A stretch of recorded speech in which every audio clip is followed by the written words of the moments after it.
വൈദ്യുതി ചാർജ് വർധനവ് പിൻവലിക്കണമെന്നാവശ്യപ്പെട്ട് കാഞ്ഞങ്ങാട് മുനിസിപ്പൽ മുസ്ലിം ലീഗ് കമ്മിറ്റി പ്രതിഷേധ പ്രകടനവും സായാഹ്ന ധർണയും നടത്തി.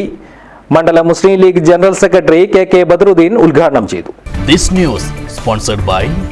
ഗുണമേന്മയോട് കൂടിയ ഉൽപ്പന്നങ്ങൾ മിതമായ നിരക്കിൽ Srikrishna hardwares MG road Kasaragod.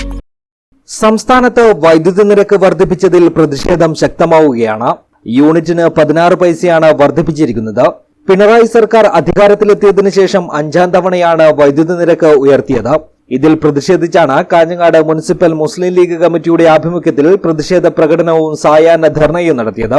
Municipal Muslim League president MK Rasheed ആറങ്ങാടിയുടെ അധ്യക്ഷതയിൽ മണ്ഡലം Muslim League general secretary K Badaruddin പ്രതിഷേധ പ്രകടനവും സായാഹ്ന ധർണയും ഉദ്ഘാടനം ചെയ്തു. നമുക്കറിയാം, തൊട്ടതിനും പിടിച്ചതിനുമൊക്കെ സമരം ചെയ്യുന്ന പോലുള്ള സംഘടനകളെ ഇത്രയും വലിയ വിലക്കയറ്റമുണ്ടായിട്ടും അതുപോലെ തന്നെ ഈ വൈദ്യുതി ചാർജ് വർദ്ധിപ്പിച്ചിട്ടും അതിനെതിരെ ഒരക്ഷരം ശ്രദ്ധിക്കാൻ, അവരുടെ മീറ്റിങ്ങുകളിൽ പോലും ശ്രദ്ധിക്കാൻ ഭയപ്പെടുന്ന ഒരു കാലത്താണ് നമ്മൾ ജീവിക്കുന്നത്. ആലോചിച്ച് നോക്കണം, പിണറായി എന്ന് പറയുന്ന രാജാവിന് മുന്നിൽ എല്ലാം അടിയറ വെച്ചുകൊണ്ട് എല്ലാ സംഘടനകളും തല കുമ്പിട്ട് നിൽക്കുകയാണ്. നമുക്കറിയാം, വൈദ്യുതി മന്ത്രി എന്ന് പറയുമ്പോൾ മിനിഞ്ഞാന്നാണ് എല്ലാവരും വൈദ്യുതി മന്ത്രിയെ കണ്ടത്. ആർക്കും വൈദ്യുതി മന്ത്രിയെ ഇതുവരെ അറിഞ്ഞിട്ടേയില്ല.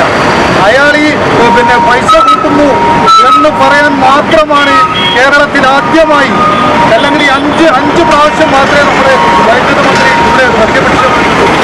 CK Rahmatullah, CK Ashraf, NA Ummer, T Abdul Azeez, CH Kasim, Shamsuddin ആവിയിൽ, MS ഹമീദ് ഹാജി, ഹാരിസ് ബദ്രിയ നഗർ, സിദ്ദിഖ് ഞാണിക്കടവ് തുടങ്ങിയവർ സംസാരിച്ചു. ജനറൽ സെക്രട്ടറി KK ജാഫർ സ്വാഗതം പറഞ്ഞു. News bureau, Kanhangad.